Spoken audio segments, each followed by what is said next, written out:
ಆಕಾಶವಾಣಿ ಧಾರವಾಡ.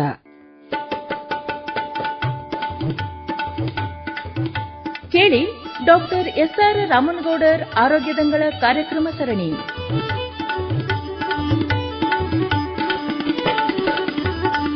ಆರೋಗ್ಯದಂಗಳ ಭಾಗ್ಯ ವಿಧಾತ, sugar BP dengue cholera dialysis paralysis ಹೃದಯದ ಕಸಿವಿಸಿ ಎಲ್ಲಕ್ಕೂ ಇದೆ ಪರಿಹಾರ. ಎಕ್ಸ್ರೇ ಸ್ಕ್ಯಾನಿಂಗ್ ಅಲ್ಟ್ರಾ ಸ್ಕ್ಯಾನಿಂಗ್ ತಪಾಸಿಸಿ ಹೇಳುವರಲ್ಲ. ಚಿಕಿತ್ಸೆಯ ಅಭಯ ಹಸ್ತವಿದೆ ಅಲ್ಲಿ, ವೈದ್ಯರೇ ನಮ್ಮ ಸ್ನೇಹಿತರು. ಎಲ್ಲ ರೋಗಕ್ಕೆ ಮದ್ದು ಚುಚ್ಚುಮದ್ದು, ಹೆಜ್ಜೆ ಇಡಿ ಆರೋಗ್ಯದಂಗಳಕ್ಕೆ, ಆರೋಗ್ಯದಂಗಳಕ್ಕೆ. ಈ ಕಾರ್ಯಕ್ರಮದ ಪ್ರಾಯೋಜಕರು doctor SR Ramanagoudar multi speciality hospital, Malapura, Dharwad. ಎಲ್ಲ ವಿಭಾಗಗಳಲ್ಲಿಯೂ ಸಾರ್ಥಕ ಸೇವೆ ಒದಗಿಸುತ್ತಿರುವ ಸುಸಜ್ಜಿತ ಆಸ್ಪತ್ರೆ. General medicine, general surgery, paediatrics, gynaecology, orthopaedics, neurology, cardiology, urology, neuro surgery, nephrology, pulmonology, gastroenterology ವಿಭಾಗಗಳು. ಪ್ರತ್ಯೇಕ ಒಪಿಡಿ ಬ್ಲಾಕ್, ಸುಸಜ್ಜಿತ ಆಪರೇಷನ್ ಥಿಯೇಟರ್, ವೆಂಟಿಲೇಟರ್ ವ್ಯವಸ್ಥೆ ಹೊಂದಿದೆ. ICU, NICU, digital X-ray, TMT, endoscopy, laparoscopy, colonoscopy, phototherapy ಮುಂತಾದ ಎಲ್ಲ ವಿಭಾಗಗಳೊಂದಿಗೆ ಸುಸಜ್ಜಿತ ಪ್ರಯೋಗಾಲಯ ಮತ್ತು ಔಷಧಾಲಯ ಹೊಂದಿರುವ ಆಸ್ಪತ್ರೆ doctor SR Ramanagoudar multi speciality hospital, Malapura, Dharwad. Mobile 9480093914. ಆರೋಗ್ಯದಂಗಳ ಭಾಗ್ಯ ವಿಧಾತ. ಆರೋಗ್ಯದಂಗಳ ಕಾರ್ಯಕ್ರಮ ಸರಣಿಯಲ್ಲಿ ಇಂದು ಮಂಡಿ ನೋವು ಈ ವಿಷಯ ಕುರಿತು ಡಾಕ್ಟರ್ ಶ್ರೀಕಂಠ ರಾಮನಗೌಡರ್ ಅವರೊಂದಿಗೆ ಸಂದರ್ಶನ ಕೇಳುತ್ತೀರಿ. ಸಂದರ್ಶಕರು ಶರಣಬಸವ ಚೋಳೀನ. X ray scanning. ಆತ್ಮೀಯ ಕೇಳುಗರೆ, ತಮ್ಮೆಲ್ಲರಿಗೂ ಹೊಸ ವರ್ಷದ ಹಾರ್ದಿಕ ಶುಭಾಶಯಗಳು. ಹೊಸ ವರ್ಷದ ಆರಂಭದ ಡಾಕ್ಟರ್ ಎಸ್ಆರ್ ರಾಮನಗೌಡರ್ ಆರೋಗ್ಯದಂಗಳ ಕಾರ್ಯಕ್ರಮಕ್ಕೆ ಸ್ವಾಗತ, ಸುಸ್ವಾಗತ. Doctor SR Ramanagoudar multi speciality ಆಸ್ಪತ್ರೆ ಹಾಗೂ ಆಕಾಶವಾಣಿಯ ಸಹಯೋಗದೊಳಗ ಈ ಒಂದು ಸರಣಿ ಕಾರ್ಯಕ್ರಮ ನಡೀತಾ ಇದೆ. ಬಹಳ ವಿಶೇಷವಾಗಿ ಇವತ್ತು ಆರೋಗ್ಯದ ಬಗೆಗೆ ವಿಶೇಷ ಕಾಳಜಿ ನಾವೆಲ್ಲ ವಹಿಸಬೇಕಾದ ಅವಶ್ಯಕತೆ ಇದೆ. ಇವತ್ತು ಜೀವನ ಶೈಲಿ ತೊಂದರೆಗಳು ಸಾಕಷ್ಟು ನಮ್ಮನ್ನು ಬಾಧಿಸ್ತಾ ಇವೆ. ಹೀಗಾಗಿ ಆಸ್ಪತ್ರೆಗಳ ಸಂಖ್ಯೆ ಕೂಡ ಜಾಸ್ತಿ ಆಗ್ತಾ ಇದೆ. ಮೊದಲು ಗ್ರಾಮೀಣ ಪ್ರದೇಶಗಳು ಜಾಸ್ತಿ ಇರೋ ಕಾಲದೊಳಗ ಮೈ ಮುರಿದು ದುಡಿಯುವಂತಹ ಹವ್ಯಾಸ ಇತ್ತು. ಈಗ ಆದಷ್ಟು ನಾವು ಆರಾಮ್ ಕೆಲಸ ಮಾಡುವಂತಹ ಪ್ರವೃತ್ತಿಯನ್ನು ಬೆಳೆಸಿಕೊಂಡಿವೆ. ಸಾಕಷ್ಟು ಯಂತ್ರಗಳ ಸಹಾಯದಿಂದ ನಾವು ಕೆಲಸ ಮಾಡ್ತಾ ಇದ್ದೀವಿ. ಅಡಿಗೆ ಮನೆಗೂ ಕೂಡ ನಮ್ಮ ಯಂತ್ರಗಳು ಬಂದಿರೋದ್ರಿಂದ ಮಹಿಳೆಯರಿಗೂ ಕೂಡ ಇವತ್ತು ಸಾಕಷ್ಟು ತೊಂದರೆಗಳು ಬರ್ತಾ ಇವೆ. ಅದರೊಳಗ ವಿಶೇಷವಾಗಿ ಮಂಡಿ ನೋವು ಅನ್ನೋದು ಬಹಳ. ನಾವು ಹೆಚ್ಚು ಈಗ ಮಂಡಿ ಮೇಲೆ ಕುಳಿತುಕೊಳ್ಳೋದೇ ಬಹಳ ಕಡಿಮೆ ಆಗಿದೆ. ಕುರ್ಚಿ ಮೇಲೆ ಕೂತ್ಕೊಳ್ಳೋದೇ ಬಹಳ ಇಷ್ಟಪಡ್ತೀವಿ. ಹೀಗಾಗಿ ಏನಾಗಿದೆ, ಮತ್ತೆ ಜೀವನ ಶೈಲಿ ತೊಂದರೆಗಳ ಜೊತೆಗೆ ಆಹಾರದ ಕಲಬೆರಕೆ ಅದು ಕೂಡ ಒಂದು ಕಾರಣ. ಪೌಷ್ಟಿಕ ಆಹಾರ ನಮ್ಗೆ ಸಿಗ್ತಾ ಇಲ್ಲ. ನಮ್ಮ ರೈತರು ಬೆಳೀತಾ ಇರುವಂತಹ ರಾಸಾಯನಿಕ ಕೃಷಿಯ ಉತ್ಪನ್ನಗಳು ಇವತ್ತು ನಮಗೆ ಅಪೌಷ್ಟಿಕತೆಯನ್ನು ತಂದು ಕೊಡ್ತಾ ಇದ್ದಾವೆ. ಹೀಗಾಗಿ ಅವು ನಮ್ಮ ದೇಹದ ಮೇಲೆ ಪರಿಣಾಮ ಬೀರ್ತಾವೆ. ಮತ್ತೆ ಜೀವನ ಶೈಲಿ ಕೂಡ ಒಂದು ತೊಂದರೆ. ಬೆಳಗ್ಗೆ ವಾಕಿಂಗ್ ಹೋಗುವಂತಹದ್ದು, ಸರಿಯಾಗಿ ಎಕ್ಸರ್ಸೈಸ್ ಮಾಡುವಂತಹದ್ದು, ಮತ್ತೆ ವಿಶ್ರಾಂತಿಯನ್ನು ತೆಗೆದುಕೊಳ್ಳುವಂತಹದ್ದು, ಮತ್ತೆ ಉತ್ತಮ ಊಟ ಮತ್ತು ಧನಾತ್ಮಕವಾಗಿ ಆಲೋಚನೆ ಮಾಡುವಂತಹದ್ದು ಈಗ ಬಹಳ ಜನಕ್ಕೆ ಸಾಧ್ಯ ಆಗ್ತಾ ಇಲ್ಲ. ಅದಕ್ಕೆ ಬಹುಶಃ ಈ ಮಂಡಿ ನೋವು ಕೂಡ ಜಾಸ್ತಿ ಆಗಲಿಕ್ಕೆ ಕಾರಣ. ಇವತ್ತ ನಮ್ಮ ಜೊತೆಗೆ doctor SR Ramanagoudar multi speciality ಆಸ್ಪತ್ರೆಯೊಳಗೆ ಎಲುವು ಕೀಲು ತಜ್ಞರಾಗಿರುವಂತಹ ಆರ್ಥೋಪೆಡಿಕ್ ಸರ್ಜನ್ ಆಗಿ ಸುಮಾರು 15 ವರ್ಷಗಳಕ್ಕಿಂತ ಮಿಗಿಲಾಗಿ 20 ವರ್ಷಗಳ ಸೇವಾನುಭವ ಹೊಂದಿರುವಂತಹ ಡಾಕ್ಟರ್ ಶ್ರೀಕಂಠ ರಾಮನಗೌಡರ್ ಅವರು ನಮ್ಮ ಜೊತೆಗಿದ್ದಾರೆ.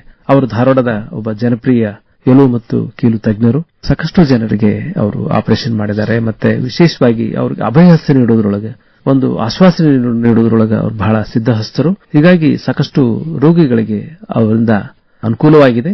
ಇವತ್ತು ಅವರು ನಮ್ಮ ಜೊತೆಗೆ ಇರುವುದು ಬಹಳ ಸಂತೋಷ.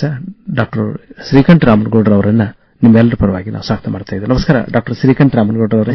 ನಮಸ್ಕಾರ ಸರ್. ನಮ್ಮ ಕಾರ್ಯಕ್ರಮಕ್ಕೆ ಸ್ವಾಗತ. ಡಾಕ್ಟರ್ ಎಸ್ಆರ್ ರಾಮನಗೌಡರ ಆರೋಗ್ಯದಂಗಳ ಕಾರ್ಯಕ್ರಮ ಬಹಳ ಜನಪ್ರಿಯವಾಗಿರುವಂತಹದ್ದು. ಮತ್ತೆ ವಿಶೇಷವಾಗಿ ರಾಮನಗೌಡರ ಆಸ್ಪತ್ರೆಯಲ್ಲಿರುವಂತಹ ಕೆಲವೊಂದಿಷ್ಟು ವಿಶೇಷ ಸೌಲಭ್ಯಗಳು ಹೇಗೆ ಗ್ರಾಮೀಣ ಭಾಗದ ಜನರಿಗೂ ತಲುಪ್ತಾ ಇವೆ ಅನ್ನೋದನ್ನ ಜನರಿಗೆ ಹೇಳಲಿಕ್ಕೆ ಸಾಕಷ್ಟು ಒಂದು ಅವಕಾಶ ಇರುವಂತದ್ದು. ಮತ್ತೆ ಜನಪ್ರಿಯವಾಗಿರುವಂತಹ ಡಾಕ್ಟರ್ ಎಸ್ಆರ್ ರಾಮನಗೌಡರ ಆಸ್ಪತ್ರೆಯೊಳಗೆ ಏನೇನು ಸೌಲಭ್ಯಗಳಿವೆ ಅನ್ನೋದನ್ನು ಕೂಡ ತಿಳಿಯಪಡಿಸಲಿಕ್ಕೆ ಇದೊಂದು ಉತ್ತಮ ಕಾರ್ಯಕ್ರಮ ಅಂತ ಹೇಳ್ತಾ, ಡಾಕ್ಟರ್ ಶ್ರೀಕಂಠ ರಾಮನಗೌಡರ್ ಅವರೇ, ಇವತ್ತು ನಮಗೆ ತಾವು ಎಲುವು ಕೀಲು ತಜ್ಞರು, ವಿಶೇಷವಾಗಿ ಇವತ್ತು ಸಾಕಷ್ಟು ಜನರಿಗೆ ಒಂದಿಷ್ಟು ಸಮಸ್ಯೆಗಳು ಬರ್ತಾವೆ, ಆಕ್ಸಿಡೆಂಟ್ ಆಗ್ತಾವ, ಮತ್ತೆ ಕೆಲವೊಂದಿಷ್ಟು ಜೀವನ ಶೈಲಿ ತೊಂದರೆಗಳು ಬರ್ತಾವ. ವಿಶೇಷವಾಗಿ ಈಗ ಎಲುವು ಕೀಲುಗಳಿಗೆ ಸಂಬಂಧಪಟ್ಟಂತೆ ಏನೇನು ತೊಂದರೆಗಳನ್ನ ನಮ್ಮ ಸಾರ್ವಜನಿಕರು ಎದುರಿಸ್ತಾ ಇದ್ದಾರೆ, ಒಂದು ಪೀಠಿಕೆ ಕೊಡಬಹುದಾ? ಎಲುವು ಕೀಲುವಿಗೆ ಸಂಬಂಧಪಟ್ಟಂಗೆ ಈಗ ಸಾಮಾನ್ಯವಾಗಿ ಹೇಗೆ ನಮ್ದು ಆಧುನಿಕತೆಯನ್ನ ನಾವು ಅಡಾಪ್ಟ್ ಮಾಡ್ಕೊಂಡಿದ್ದೀವಿ, ಕಂಪ್ಯೂಟರ್ ಆಗಲಿ ಇದರಾಗಲಿ, ಮೇಲಿಂದ ಕೆಳಗಡೆಯಿಂದ ಹೋಗ್ಬೇಕಂತಂದ್ರೆ ಕುತ್ತಿಗೆ ನೋವು ಸಂಬಂಧಪಟ್ಟಂತೆ ಕೈಗಳು ಹರಿಯೋದು, ಆಮೇಲೆ ಕಂಟಿನ್ಯೂಸ್ ಆಗಿ ಕಂಪ್ಯೂಟರ್ ಮುಂದೆ ಕೆಲಸ ಮಾಡೋದು, ಆಫೀಸ್ ವರ್ಕ್, ಸೆಡೆಂಟರಿ ವರ್ಕ್ ಆಗಿರೋದ್ರಿಂದ ಬೆನ್ನು ನೋವು, ಮಧ್ಯಭಾಗದ ಬೆನ್ನು ನೋವು, ಕೆಳಭಾಗದ ಬೆನ್ನು ನೋವು, ಮತ್ತೆ ಮೊಣಕಾಲು ನೋವು ಜಾಸ್ತಿ ಕಾಣ್ತಾ ಇದಾವೆ ಕಂಪ್ಯೂಟರ್ ಬಂದಾಗಿಂದಾನೆ. ಸೊ ಈ ಎಲ್ಲ ಮೇನ್ ಇದು ಅಪಘಾತಗಳು, ಬಿದ್ದು ಫ್ರಾಕ್ಚರ್ ಆಗೋದು, ಎಲ್ಲ ಮುರಿಯೋದು ಅದು ಒಂದ್ ಕಡೆ ಆದ್ರೆ, ಇದು ನಮ್ದು ವರ್ಕ್ ಅಸೋಸಿಯೇಟೆಡ್ ನಮ್ದೇನ್ ದಿನಚರಿ ಇರ್ತೈತಿ, ಆ ದಿನಚರಿಯೊಳಗೆ ನಾವು ಈ ಮಾಡುವ ಕೆಲಸದೊಳಗೆ ನಾವು ಸರಿಯಾಗಿ ಕೆಲಸ ಮಾಡಲಿಲ್ಲ, ಸರಿಯಾದ ಕಾಳಜಿ ತಗೊಳ್ಳಿಲ್ಲ, ಸರಿಯಾದ ವ್ಯಾಯಾಮಗಳನ್ನ ನಾವು ಅದನ್ನ ಮಾಡದೇ ಇರೋದ್ರಿಂದ ಈ ಎಲ್ಲಾ ಸಮಸ್ಯೆಗಳು ನಮ್ಮ ಎಲುವು ಕೀಲು ಇದರೊಳಗೆ ಕಾಣ್ಕೋಬಹುದು. ಸಾಮಾನ್ಯವಾಗಿ ಕಾಣೋದು ಕುತ್ತಿಗೆಯಿಂದ ಕೆಳಗಡೆವರೆಗೆ ಅಂತಂದ್ರೆ ಕುತ್ತಿಗೆ ಕೆಳಭಾಗದ ಬೆನ್ನು ನೋವು ಮತ್ತೆ ಮೊಣಕಾಲು ನೋವು ಅಗದಿ ಸಾಮಾನ್ಯವಾಗಿ ಕಂಡು ಬರುವಂತದ್ದು. ಬಾಕಿನೂ ಎಲ್ಲ ಇರ್ತವೆ, ಬಟ್ ಇವು ಸಾಮಾನ್ಯವಾಗಿ ಕಂಡು ಬರುವಂತ ನಮ್ಮಲ್ಲಿ ಒಪಿಡಿಯಲ್ಲಿ ಜಾಸ್ತಿ ಬರೋದು ಇವ ಪೇಷಂಟ್ಸ್. ಡಾಕ್ಟರ್ ಶ್ರೀಕಂಠ ರಾಮನಗೌಡರವರು, ಈಗ ಮಂಡಿ ನೋವು ಅಂದ್ಕೊಳ್ಳೇನ ಇವತ್ತು ಸಾಮಾನ್ಯವಾಗಿ ಬಹಳ ಜನಕ್ಕೆ ಈ ತೊಂದರೆಗಳು ಅಂದ್ರೆ 45 ವಯಸ್ಸಾದ್ಮೇಲೆ ಸಾಕಷ್ಟು ಜನರಿಗೆ, ಬಹಳ ವಿಶೇಷವಾಗಿ ಹೆಣ್ಮಕ್ಳಿಗೆ ಈ ಮಂಡಿ ನೋವು ಬಹಳ ಬರ್ತಾ ಇದೆ, ಮತ್ತೆ ಅವರು ಬಹಳ ಸಹಿಸಲಿಕ್ಕೆ ಅಸಾಧ್ಯವಾಗ್ತಾ ಇದೆ. ಅಂದ್ರೆ ಆ ದೃಷ್ಟಿಯಿಂದ ಅವರು ವಾಕಿಂಗ್ ಮಾಡೋದು ಬಿಟ್ಬಿಟ್ಟಿರ್ತಾರೆ, ಆಮೇಲೆ ದೈಹಿಕ ವ್ಯಾಯಾಮ ಇರುವುದಿಲ್ಲ, ಹೀಗಾಗಿ ಮತ್ತಷ್ಟು ತೊಂದರೆ ಆಗ್ತದೆ. ಈ ಬೆನ್ನು ಈ ಮಂಡಿ ನೋವು ಅದಲ್ಲ, ಮೊಣಕಾಲು ನೋವು ಬರ್ಲಿಕ್ಕೆ ಏನ್ ಕಾರಣ ಕೊಡ್ತೀರಿ? ಈ ಜೀವನ ಶೈಲಿ ಒಂದು ರೀತಿ ತೊಂದರೆನಾ, ಅಥವಾ ಯಾಕಂದ್ರೆ ಮೊದಲು ನಮ್ಮ ಹಿರಿಯರು ಕಾಲದೊಳಗೆ ಈ ಮಂಡಿ ನೋವು ಅನ್ನೋ ಪ್ರಶ್ನೆನೇ ಇದ್ದಿಲ್ಲ, ಯಾಕೆ ಈಗ ಈ ಒಂದು ಮಂಡಿ ನೋವು ಅನ್ನೋದು ಕಾಣ್ತಾ ಇದೆ? ಮೊದಲೇ ಕಾಣ್ತಾ ಇದ್ದಿಲ್ಲ ಆಗಿತ್ತು. ಮೊದಲಿಂದ ಯಾವಾಗಿದ್ರೂ ಮೊಣಕಾಲಿಗಾಗಲಿ ನಮ್ಮ ಶರೀರಕ್ಕಾಗಲಿ ಹೊರಗಡೆ ಕೆಲಸ ಮಾಡ್ತಿರೋದ್ರಿಂದ ಶಾರೀರಿಕವಾಗಿ ನಾವು ಬಹಳ ಶ್ರಮ ಪಡಬೇಕಾಗಿತ್ತು. ಸೊ ಶರೀರ ಅಲ್ಲಿ ಬಹಳ ಉಪಯೋಗ ಆಗ್ತಿತ್ತು. ಹಿಂಗಾಗಿ ಎಲ್ಲಾ ನಮ್ಮ ಸಂದುಗಳಾಗಲಿ ದೇಹವಾಗಲಿ ಒಂದಾದ ಟ್ರೈನಿಂಗ್ ಒಳಗೆ ಬಂದ್ಬಿಡ್ತಿತ್ತು. ಸೊ ಹಿಂಗಾಗಿ ಅದು ಸಂದು ನೋವು ಕಾಣಲಿ, ಬೆನ್ನು ನೋವು ಇರಲಿ, ಕಾಣ್ಕೊಂಡಿದ್ರು ಅದು 2 ದಿವಸ 3 ದಿವಸ ಸ್ವಲ್ಪ ಆರಾಮ ಮಾಡಿದ್ರ ಅಂದ್ರೆ ಮತ್ತೆ ಕಡಿಮೆ ಆಗಿಬಿಡ್ತಿತ್ತು. ಸೊ ಇಷ್ಟು ಪ್ರಮಾಣದೊಳಗೆ ಮೊದಲು ಕಾಣ್ತಿರ್ಲಿಲ್ಲ. ಸ್ವಲ್ಪ ಪ್ರಮಾಣದಾಗ ಕಾಣದೇ ಇದ್ರೂ ಅವಾಗ ಮೆಡಿಕಲ್ ಅಷ್ಟು ಅಡ್ವಾನ್ಸ್ಮೆಂಟ್ ಇರಲಿಲ್ಲ, ಯಾರೋ ಡಾಕ್ಟರ್ಸ್ ಇರಲಿಲ್ಲ, ಅಲ್ಲೇ ತಾವೇ ಮನೆಯೊಳಗನೆ ಏನ್ ಔಷಧಿ ತಗೊಂಡು ಇದನ್ನ ಮಾಡ್ಕೊಂಡು ಆರಾಮ ಮಾಡ್ಕೋತಿದ್ರು. ಬಟ್ ಈಗಿನ ಕಾಲದೊಳಗೆ ಅದು ಪ್ರಮಾಣ ಜಾಸ್ತಿ ಆಗಿದೆ. ಬಹುಶಃ ಅದು ನಮ್ದು ಆಹಾರದಲ್ಲಿ ಬದಲಾವಣೆ ಆಗಿರೋದು ಒಂದು ಕಾರಣ. ಆಹಾರ ಪದ್ಧತಿ, ಜೀವನ ಶೈಲಿ, ನಮ್ಮ ಮಾಡೋ ಕಾರ್ಯಗಳು, ನಾವೀಗ ಶಾರೀರಿಕವಾಗಿ ಜಾಸ್ತಿ ಕೆಲಸ ಮಾಡದೆ ನಮ್ಮ ಮೆಂಟಲಿಗೆ ಜಾಸ್ತಿ ವರ್ಕ್ ಇದೆ. ಈಗ ದೇಹಕ್ಕೆ ಏನು ವರ್ಕ್ ಇಲ್ಲ, ಈಗ ಮೆಂಟಲ್ ಸ್ಟ್ರೆಸ್ ಜಾಸ್ತಿ ಇದೆ. ಈಗ ಮೆಂಟಲ್ ಸ್ಟ್ರೆಸ್ ಜಾಸ್ತಿ ಆಗೋದ್ರಿಂದನೂ ನಮ್ಮ ಶರೀರಕ್ಕೆ ಅಫೆಕ್ಟ್ ಆಗ್ತದೆ. ಸೊ ನಮ್ದು ಶಾರೀರಿಕವಾಗಿ ಮೆಂಟಲ್ ಸ್ಟ್ರೆಸ್ ಜಾಸ್ತಿ ಕೊಟ್ಟು ಶಾರೀರಿಕವಾಗಿ ನಾವು ವ್ಯಾಯಾಮವನ್ನು ಕಡಿಮೆ ಮಾಡೋದು, ಅದರ ಟ್ರೈನಿಂಗ್ ಕಡಿಮೆ ಆಗೋದ್ರಿಂದನೂ ಇವು ನಮಗೆ ಸಮಸ್ಯೆಗಳು ಜಾಸ್ತಿ ಕಾಣ್ಕೊಳ್ತಾ ಇದಾವೆ ಈಗಿನ ಸಮಯದಲ್ಲಿ. ಸೊ ಮೊದಲೆಲ್ಲ 60-70 ವರ್ಷಕ್ಕೆ ನಮಗೇನು ಬೆನ್ನು ನೋವು, ಮೊಣಕಾಲು ನೋವು ಬರ್ತಾ ಇದ್ವು, ಈಗ ಅದು 40-45 ವರ್ಷದ ವಯಸ್ಸಿನವರಿಗೇನೆ ಕಾಣ್ತಾ ಇದೆ. ಈಗ ಅವರಿಗೆ ಜಾಸ್ತಿ ಈ ಪ್ರಮಾಣದ ಜನರನ್ನು ಜಾಸ್ತಿ ಮೊಣಕಾಲು ನೋವು ಇದನ್ನು ಕಾಣಿಸ್ಕೊಳ್ತಾ ಇದೆ. ಡಾಕ್ಟರ್ ಶ್ರೀಕಂಠ ಅವರು, ಮೊದಲೆಲ್ಲ ಮನೆಯಲ್ಲಿ ಊಟ ಮಾಡ್ತಿದ್ರು ಜಾಸ್ತಿ, ಅಂದ್ರೆ ಪೌಷ್ಟಿಕವಾದ ಆಹಾರ ಇರ್ತಿತ್ತು. ಆಮೇಲೆ ನಾವೆಲ್ಲ ಸಣ್ಣವರಿದ್ದಾಗ ಬೆಳೆಯೋದಿಲ್ಲ, 6 ತಿಂಗಳ ಹೆಸರು, 6 ತಿಂಗಳ ಮಡಿಕೆ, ಅಂದ್ರೆ ಜವಾರಿ ಊಟ ಇರ್ತಿತ್ತು. ಈಗೆಲ್ಲ ಸ್ವಲ್ಪ ಹೈಬ್ರಿಡ್ ಆಗಿದೆ, ಆಮೇಲೆ ಒಂದಿಷ್ಟು ರಾಸಾಯನಿಕಗಳು ಜಾಸ್ತಿ ಉಪಯೋಗ ಮಾಡ್ತಾ ಇರೋದ್ರಿಂದ ಆಹಾರ ಒಂದು ಪ್ರಮಾಣದ ಮೇಲೆ, ಆಹಾರ ಧಾನ್ಯಗಳ ಮೇಲೆ ಪ್ರತಿಕೂಲ ಪರಿಣಾಮ ಆಗ್ಯದ. ಬಹುಶಃ ಅದು ಒಂದು ಕಾರಣ ಇರಬಹುದು ಅಂತ ತಾವು ಹೇಳ್ತೀರಾ? ಅದು ಒಂದು ಕಾರಣ ಇದೆ. ಈಗ ನಾವು ಅದನ್ನ, ಯಾಕಂದ್ರೆ ಈಗ ಕೆಲಸ ಮಾಡೋರು ಏನಾಗ್ಬಿಟ್ಟಿದೆ, ಮನೆಯಲ್ಲಿ ಮೊದಲೆಲ್ಲ ಕೂಡು ಕುಟುಂಬ ಇರ್ತಿದ್ರು. ಸೊ ಒಂದಿಷ್ಟು ಜನ ಕೆಲಸಕ್ಕೆ ಹೋದ್ರೆ ಒಂದಿಷ್ಟು ಜನ ಮನೆಯಲ್ಲಿ ಕೆಲಸ ಮಾಡಿ ಅಡಿಗೆ ಎಲ್ಲ ಮಾಡ್ತಾ ಇದ್ರು. ಸೊ ಈಗ ಹಾಗಿಲ್ಲ, ಎಲ್ಲ ಈಗ ನ್ಯೂಕ್ಲಿಯರ್ ಫ್ಯಾಮಿಲೀಸ್ ಆಗ್ಬಿಟ್ಟಿದಾವ್, ಎಲ್ಲರೂ ವರ್ಕಿಂಗ್ ಇರ್ತಾರೆ. ಸೊ ಹೀಗಾಗಿ ಹೊರಗಡೆ ಆಹಾರ ಸೇವನೆ ಮಾಡೋದೇನೆ ಅನಿವಾರ್ಯತೆ ಆಗಿಬಿಟ್ಟಿದೆ ಎಲ್ಲರಿಗೂ, ಮನೆಯಲ್ಲಿ ಮಾಡೋರೇ ಇಲ್ಲ. ಸೊ ಹೀಗಾಗಿ ಹೊರಗಡೆನೆ ಡಿಪೆಂಡೆನ್ಸ್ ಆಗಿನೇ ಇಷ್ಟು ಹೋಟೆಲ್ಗಳು ಎಷ್ಟು ನಮ್ ಇದಕ್ಕೆ ಬರ್ತಿದಾವ ಅಂತಂದ್ರೆ, ಎಲ್ಲಾ ಮನೆಗಳ ಕಡಿಮೆ ಹೋಟೆಲ್ಗಳು ಜಾಸ್ತಿ ಆದಂಗೆ ಆಗಿದಾವೆ. ಈಗ ಒಂದು ಸಿಚುವೇಶನ್ ಬಂದಿದೆ. ಯಾಕಂದ್ರೆ ಹೊರಗಡೆ ಊಟ ಮಾಡೋರನ್ನೇ ಜಾಸ್ತಿ ಆಗಿಬಿಟ್ಟಿದ್ದಾರೆ, ಯಾಕಂದ್ರೆ ವರ್ಕಿಂಗ್ ಇರೋದ್ರಿಂದ ಮನೆಯಲ್ಲಿ ಅಡಿಗೆ ಮಾಡಂಗಿಲ್ಲ. ಸೊ ಅಲ್ಲಿ ಆಹಾರ ಪದ್ಧತಿಯೊಳಗೆ ಅಲ್ಲಿ ಏನಿರ್ತೈತಿ ಅದನ್ನ ತಿನ್ಬೇಕಾಗ್ತದೆ. ಸೊ ಹಿಂಗಾಗಿ ಆಹಾರ ಪದ್ಧತಿ definitely is affecting our health. So ನಾವು ಸರಿಯಾದ ಆಹಾರ ಸೇವಿಸ್ತಿಲ್ಲ ಮತ್ತು ಸರಿಯಾದ ಆರೋಗ್ಯ ಕಾಳಜಿ ತಗೊಳ್ಳಿಲ್ಲ, ಸರಿಯಾದ ವ್ಯಾಯಾಮವನ್ನು ಮಾಡಲಿಲ್ಲ ಅಂತಂದ್ರೆ ಈ ಎಲ್ಲ ಸಮಸ್ಯೆಗಳು ಕಾಣಿಸ್ಕೊಳ್ತವೆ. ಇದರಲ್ಲಿ ನಾವು ಕಾನ್ಸಂಟ್ರೇಟ್ ಮಾಡಿ ಮೊದಲಿಂದನೂ ನಾವು ಇದನ್ನ ಕರೆಕ್ಟ್ ಆಗಿ ಮಾಡ್ಕೋತಾ ಇದ್ವಿ ಅಂತಂದ್ರೆ ಈ ಸಮಸ್ಯೆ ಆದಷ್ಟು ಮಟ್ಟಿಗೆ, ಏಜ್ ರಿಲೇಟೆಡ್ ಸಮಸ್ಯೆ ಅಂಕ ಬಂದೇ ಬರ್ಬೋದು, ಬಟ್ ಆದಷ್ಟು ಮಟ್ಟಿಗೆ 90% ಇವನ್ನೆಲ್ಲ ನಾವು ಒಂದು ಕಂಟ್ರೋಲ್ನಾಗ ಇಡ್ಬೋದು ನಾವು. ಡಾಕ್ಟರ್ ಶ್ರೀಕಂಠ ರಾಮನಗೌಡರವರೇ, ಆದ್ರೆ ಈಗ ನಾವು ಅದೇನು ಸಮಸ್ಯೆ ಅಂತ ನೋಡೋಕ್ಕಿಂತ ಮೊದಲ ಈ ಮಂಡಿ ಹೇಗೆ ರಚಿತ ಆಗಿರ್ತದೆ? ಯಾಕಂದ್ರೆ ಈಗ ಮೊಣಕಾಲು ಅನ್ನೋದು ಬಹಳ ಮುಖ್ಯ. ಯಾಕಂದ್ರೆ ಕೆಳಗಿನ ಒಂದು ತೊಡೆ ಭಾಗ ಮತ್ತು ಕಾಲು 2 ಭಾಗವನ್ನ ಕೂಡಿಸುವಂತದ್ದು ಅವುಗಳು ನಮ್ಮನ್ನು ನಡೆಯಲಿಕ್ಕೆ ಮಾಡುವಂತದ್ದು, ಮನುಷ್ಯನಿಗೆ ಅದೊಂದು ಪವಾಡನೆ ಅದು. ಹೀಗಾಗಿ ಆ ಮಂಡಿ ಅನ್ನೋದು ಹೆಂಗೆ ರಚಿತ ಆಗಿದೆ, ಅದು ಅದರಲ್ಲಿ ಒಳಗೆ ಏನೇನಿರ್ತದೆ, ಹೇಗೆ ಅದು ತನ್ನ ಒಂದು ಕಾರ್ಯಕ್ಷಮತೆಯನ್ನು ಹೆಚ್ಚಿಸ್ಕೋಬೇಕಾದ್ರೆ ಹೇಗೆ ಅದು ಕಾರ್ಟಿಲೇಜ್ ಅನ್ನೋದು ಹೆಂಗೆ ಪ್ರಭಾವಿ ಕೆಲಸ ಮಾಡ್ತದೆ, ಅದನ್ನು ಸ್ವಲ್ಪ ವಿವರವಾಗಿ ಹೇಳ್ಬೋದಾ ಡಾಕ್ಟರ್ ಶ್ರೀಕಂಠ ರಾಮನಗೌಡರು ಅವರೇ? ಸಿಂಪಲ್ ಆಗಿ ಹೇಳ್ಬೇಕಂದ್ರೆ, ಒಂದು ನಾವು ಬಿಲ್ಡಿಂಗ್ ಕಟ್ತಾ ಇದೀವಿ ಅಂತಂದ್ರೆ ಮೇನ್ ಒಂದು ಸ್ಟ್ರಕ್ಚರ್ ಬೇಕು. ಸ್ಟ್ರಕ್ಚರ್ಗೆ ಕಾಲಮ್ಸ್ ಹಾಕ್ತಿವಿ, ಬೀಮ್ ಹಾಕಿ. ಅದೇ ರೀತಿ ನಾವೀಗ ಮೊಣಕಾಲೊಳಗ ಯಾವುದೇ ಸಂದ ಆದ್ರೂ 2 ಎಲುಬಿಂದ ರಚಿತವಾಗಿರ್ತದೆ, ಮಿನಿಮಮ್ 2.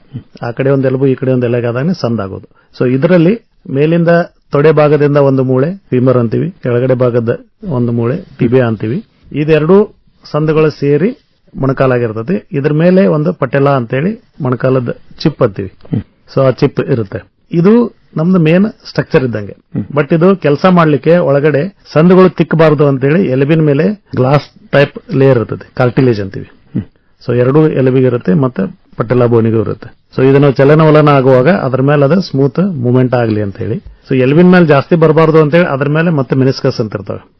ಅವು ಒಂದ್ ಟೈಪ್ ಶಾಕ್ ಅಬ್ಸರ್ವರ್ ಇದ್ದಂಗೆ, ಜಾಸ್ತಿ ಲೋಡ್ ಬರಬಾರ್ದು ಇದಂತೆ. ಸೊ ಇದನ್ನ ಬ್ಯಾಲೆನ್ಸ್ ಮಾಡ್ಲಿಕ್ಕೆ ಅಂತ ಹೇಳಿ ಲಿಗಾಮೆಂಟ್ಸ್ ಅಂತ ಇರ್ತದೆ, ಎಲಾಸ್ಟಿಕ್ ಪಟ್ಟಿ ಅಂತೀವಿ ನಾವು ಕಾಮನ್ ಹೇಳುವಾಗ ಎಲ್ಲರಿಗೂ ಜನರಿಗೆ. ಸೊ ಇವೆಲ್ಲ ಅದನ್ನ ಚಲನವಲನ ಮಾಡ್ಲಿಕ್ಕೆ ಸ್ನಾಯುಗಳು. ಸೊ ಸ್ನಾಯುಗಳು, ಎಲಾಸ್ಟಿಕ್ ಪಟ್ಟಿ, ಕಾರ್ಟಿಲೇಜ್ ಮತ್ತು ನಮ್ಮ ಮೆನಿಸ್ಕಸ್, ಇದು ಮೇನ್ ನಮ್ದು ಮೊಣಕಾಲಲ್ಲಿ ಇರುವಂತ ಸ್ಟ್ರಕ್ಚರ್ಸ್.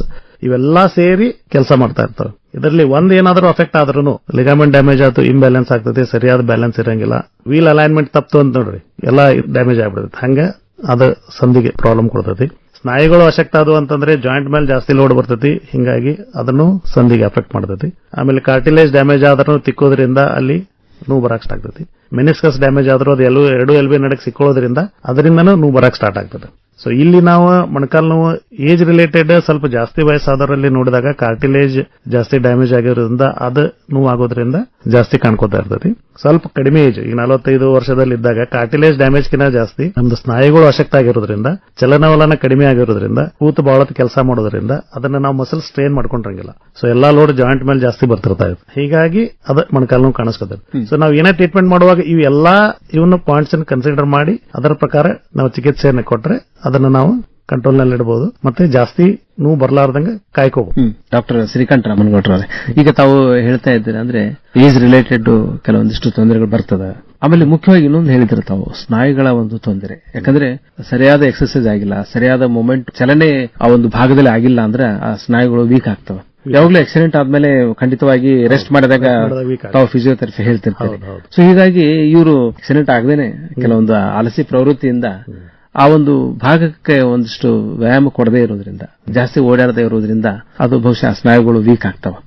ಸೊ ಅಂದ್ರೆ ಇವೆಲ್ಲ ತೊಂದರೆಗಳು ಏಜ್ ರಿಲೇಟೆಡ್ ಇರಬಹುದು. ಮತ್ತೆ ಇನ್ನೊಂದು ತಾವು ಹೇಳಿದ್ರಲ್ಲ, ಜಾಸ್ತಿ ವೆಯ್ಟ್, ಬಹಳ ಭಾರ ಇದ್ದಂತವ್ರಿಗೆ ಖಂಡಿತವಾಗಿ ಕೂಡ ಆ ಭಾರವನ್ನ ಹಿಡಬೇಕಲ್ಲ ಎಲ್ಲ. ಆಹಾರ ಪದ್ಧತಿ ಏನ್ ಚೇಂಜ್ ಆಗಿದೆ ನಮ್ದು. ನಾವು ಹೊರಗಡೆ ಜಾಸ್ತಿ ತಿಂತಾ ಇರೋದ್ರಿಂದ ಅದು ಹೊರಗಡೆ ಟೇಸ್ಟ್ ಬರ್ಲಿ ಅಂತ ಹೇಳಿ ಅವ್ರು ಅದ ಪ್ರಕಾರ ಮಾಡಿರ್ತಾರೆ. ನಾವು ಹೊರಗಡೆ ಜಾಸ್ತಿ ತಿಂದ್ಕೊಳ್ಳಿ ನಮ್ದು ವೇಟ್ನು ಜಾಸ್ತಿ ಆಗ್ತಾ ಹೋಗ್ಬಿಡ್ತೀವಿ. ಇದರಲ್ಲಿ ನಾವು ಎಕ್ಸರ್ಸೈಸು ಮಾಡಂಗಿಲ್ಲ, ಆಹಾರನು ಹೊರಗಡೆಯಿಂದ ತಿಂತಿರ್ತೀವಿ. ಸೊ ಹೀಗಾಗಿ ವೇಟ್ನು ಜಾಸ್ತಿ ಆಗ್ತದೆ. ಅದನ್ನು ನಮ್ಮ ಮೊಣಕಾಲು ನೋವು, ಸಂದು ನೋವು ಬರ್ಲಿಕ್ಕೆ ಕಾಂಟ್ರಿಬ್ಯೂಟ್ ಮಾಡ್ತದೆ. ಮತ್ತೆ ಈಗ ನಿಮ್ಮ ಒಬ್ಬರು ರೋಗಿ ಈ ತರ ಮಂಡಿ ನೋವು ಅಂತ ಬಂದಾಗ ನೀವು ಏನು ಇನ್ವೆಸ್ಟಿಗೇಟ್ ಮಾಡ್ತೀರಿ ಡಾಕ್ಟರ್ ಶ್ರೀಕಂಠ ರಾಮನಗೌಡರವರೇ? ನಾವು ಮೊದಲೇದಾಗಿ ಎಷ್ಟು ದಿನದಿಂದ ಅದಾಗಿದೆ ಅನ್ನೋ ಇದೇ ಹೇಳಿದ್ನಲ್ಲಿ, ಇವೆಲ್ಲಿ ಏನ್ ಅವರಿಗೆ ಯಾವ ಇದರಿಂದ ಇದು ಸಮಸ್ಯೆ ಬಂದಿರಬಹುದು ಅನ್ನೋದನ್ನ ಜಡ್ಜ್ ಮಾಡ್ಲಿಕ್ಕೆ ಹಿಸ್ಟ್ರಿ ತಗೋತೀವಿ. ಸೊ ಏನ್ ಕೆಲಸ ಮಾಡ್ತೀರಾ, ಎಷ್ಟೊತ್ತು ಕೂತಿರ್ತೀರಾ, ಕಂಟಿನ್ಯೂಸ್ ಆಗಿ ಬಾಳತ್ ಕೂಡ್ತೀರಾ, ಅದನ್ನ ಹಿಸ್ಟ್ರಿ ತಗೊಂಡು, ಸೊ ಅಲ್ಲಿ ಸ್ನಾಯುಗಳದ ತೊಂದರೆ ಇದೇನೋ ಅಥವಾ ಲಿಗಾಮೆಂಟ್ಸ್ ಏನಾದರೂ ಇದೇನೋ ಅಥವಾ ಮೆನಿಸ್ಕಸ್ ಇದೇನೋ ಅದನ್ನ ತಿಳ್ಕೊಂಡು, ಅಥವಾ ಕಾರ್ಟಿಲೇಜ್ ಡ್ಯಾಮೇಜ್ ಆಗಿದೆ ಅದನ್ನ ನೋಡ್ಕೊಂಡು ಬೇಸಿಕ್ ಆಗಿ ನಾವು ಫಸ್ಟ್ ಮೊದಲೇದಾಗಿ ಮಾಡೋದು, ಮೊದಲಕ್ಕೆ ಗುಳಿಗೆ ಎಕ್ಸರ್ಸೈಸ್ ಎಲ್ಲ ಹೇಳ್ತೀವಿ. ಬಟ್ ಇನ್ವೆಸ್ಟಿಗೇಷನ್ ಎಸ್ ಅಂತ ಬಂದಾಗ ನಾವು ಎಕ್ಸ್ರೇ ಮಾಡಿಸ್ತೀವಿ. ಬೇಸಿಕ್ ಅದನ್ನ ನಿಂತು ಮಾಡಿಸ್ಬೇಕು, ಮಲ್ಕ ಎಲ್ಲ ನಿಂತು ಮಾಡಿಸ್ಕೊಂಡಾಗ ನಮಗೆ ಅದು ಕಾರ್ಟಿಲೇಜ್ ಏನ್ ಡ್ಯಾಮೇಜ್ ಇದೆ, ಜಾಯಿಂಟ್ ಸ್ಪೇಸ್ ಏನಿದೆ, ಸೊ ಎಲುಬಿಗೆ ಎಷ್ಟು ತೊಂದರೆ ಆಗ್ತಾ ಇದೆ ಅನ್ನೋದೊಂದು ಗ್ರಾಸ್ ಐಡಿಯಾ ಬರ್ತದೆ.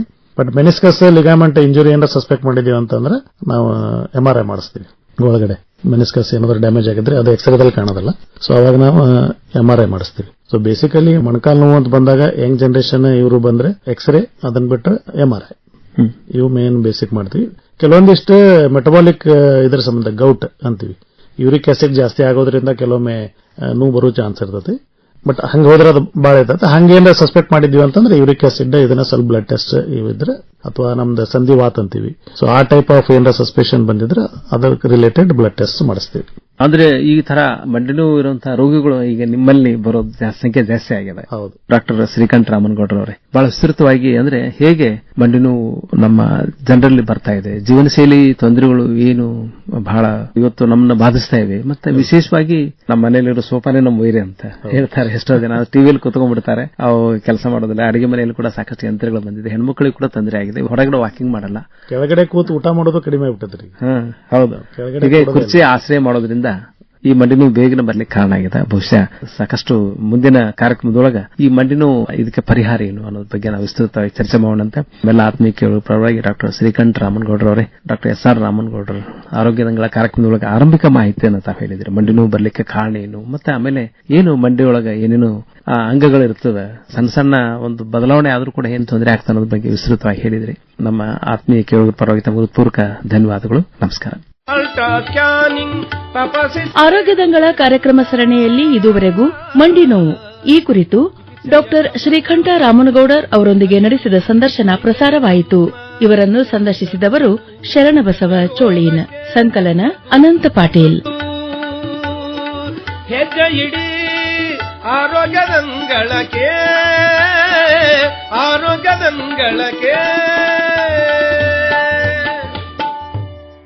ಈ ಕಾರ್ಯಕ್ರಮದ ಪ್ರಾಯೋಜಕರು doctor SR Ramanagoudar multi speciality hospital, Malapura, Dharwad.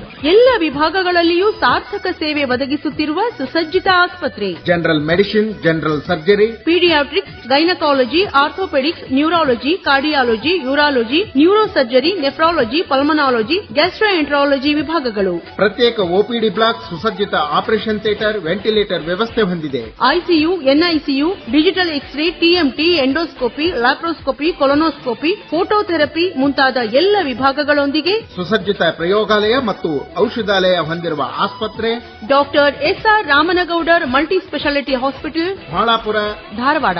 Mobile 9480093914.